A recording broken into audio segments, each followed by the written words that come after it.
Hoy vamos a estudiar el tema de Interrogative Form, la forma interrogativa, y el uso de los auxiliares do y does.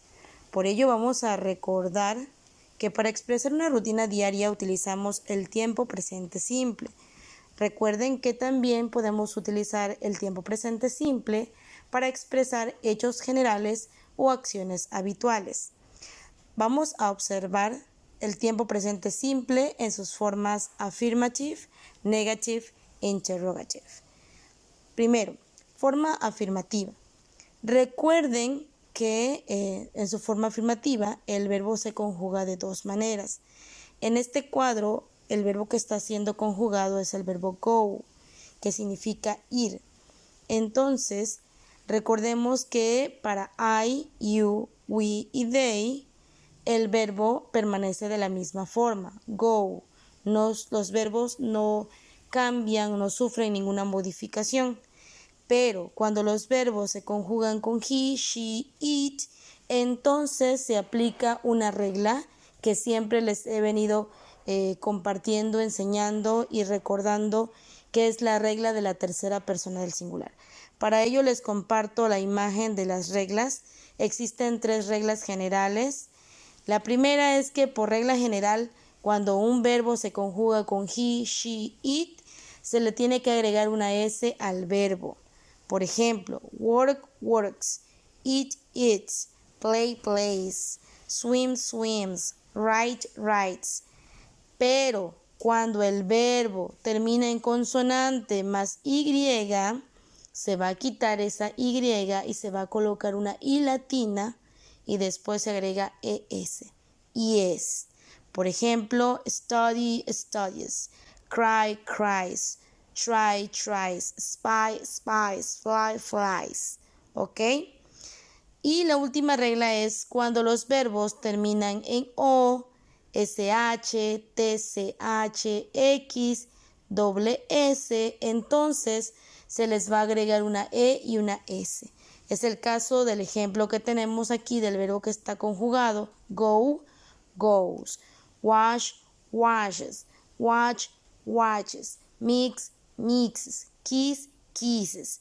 Recuerden, estas reglas solo se aplican en la forma afirmativa y para la tercera persona del singular, he, she, it.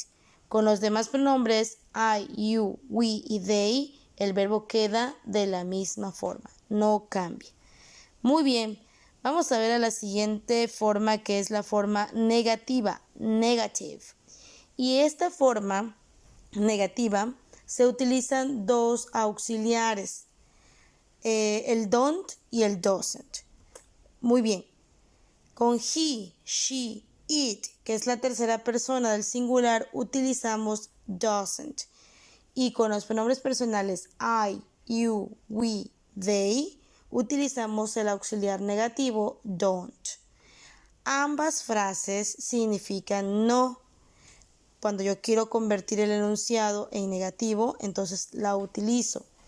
Pero doesn't se utiliza con he, she, it, y don't se utiliza con los pronombres o las personas I, you, we y they. Tomen nota y observen que a veces en los sujetos de los enunciados no necesariamente tiene que venir un pronombre personal.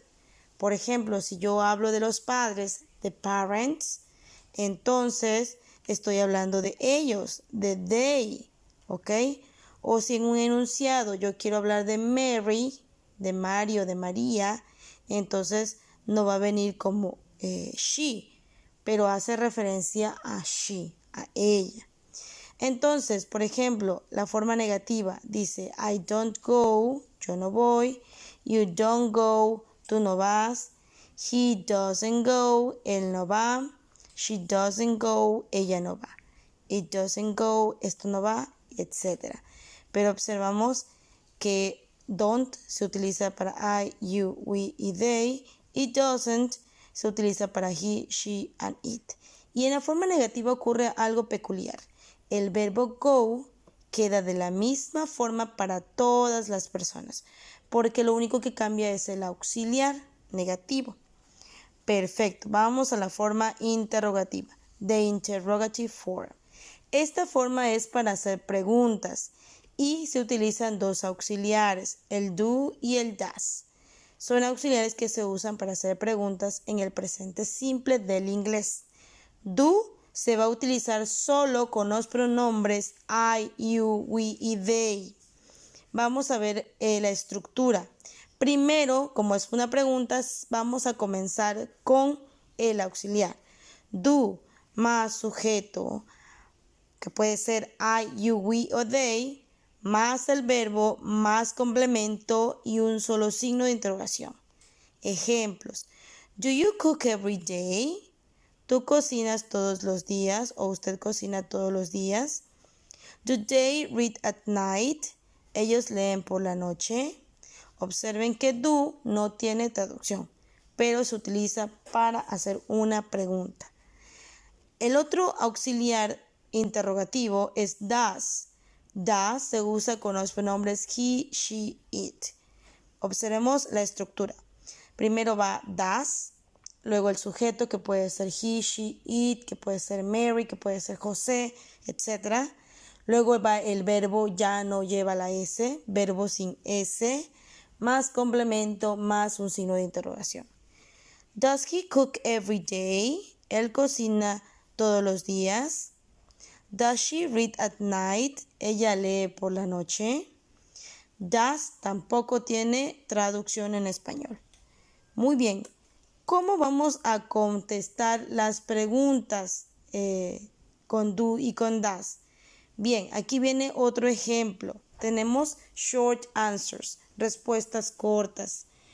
Y el verbo que está conjugado aquí es el verbo trabajar. La primera pregunta dice, do I work? ¿Yo trabajo? La respuesta positiva tiene que ser con yes. I do. Sí, yo. El do hace referencia al mismo do que viene en la pregunta. Si fuera en negativo, diríamos no, I don't, porque don't es la forma negativa de do. Bien, siguiente pregunta. Do you work? Yes, I do. Se vuelve a contestar con I porque es una pregunta directa. ¿Tú trabajas? Sí, yo trabajo. Sí, yo. O no, yo no trabajo. No, I don't. Does he, she, it work? Él, ella, esto trabaja. La respuesta positiva quedaría yes. He, she, it, cualquiera de los tres, dependiendo de quién sea el sujeto de nuestra pregunta. Y does, que sería el auxiliar para estas tres personas. Si fuera negativo sería no, he, she, it doesn't. Do we work? Yes, we do. Nosotros trabajamos, sí, nosotros trabajamos. No, we don't. No, nosotros no trabajamos. Do you work? ¿Ustedes trabajan? Yes, we do. Sí, nosotros trabajamos. No, we don't. No, nosotros no trabajamos. Do they work? ¿Ellos trabajan? Yes, they do. Sí, ellos trabajan. No, they don't. No, ellos no trabajan. Esto es muy importante. La respuesta corta tiene que coincidir el do, el does o el don't o doesn't de acuerdo a la pregunta. Si la pregunta tiene do, entonces la respuesta afirmativa va a tener do o la negativa tendría don't. Si la pregunta tiene does, la respuesta afirmativa tendría does y la negativa tendría doesn't. Tiene que coincidir. Muy bien. Para apoyarles en su proyecto, recuerden que están elaborando en la parte de inglés, tienen que elaborar una línea del tiempo. Les quiero compartir unos ejemplos de cómo es posible crear una línea del tiempo hablando de un tema del pasado, pero con el tiempo presente simple. Por ejemplo, en esta línea del tiempo, observen la de Don Miguel Hidalgo, la descripción de Don Miguel Hidalgo, que dice Don Miguel Hidalgo y Costilla da el grito de dolores con el que inicia el levantamiento armado de la independencia de México.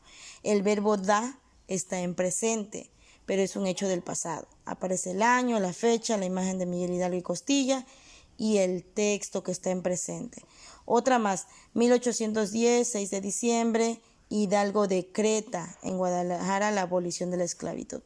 Decreta, está en tiempo presente, aunque es un hecho del pasado. Veamos otro ejemplo. El otro ejemplo es una línea del tiempo de la consumación de la independencia y observen, por ejemplo, el ejército trigarante entra triunfal a la Ciudad de México. Entra. Es un verbo que está en tiempo presente simple. ¿Ok? Otro puede ser los peninsulares deciden separarse de España. El verbo deciden, aunque ahí debería ser con C, no con S. Deciden está en tiempo presente. ¿Ok? Entonces, observen cómo una línea del tiempo, aunque habla de un hecho del pasado, se puede expresar en tiempo presente porque recordemos que una de las funciones del tiempo presente es hablar de hechos generales.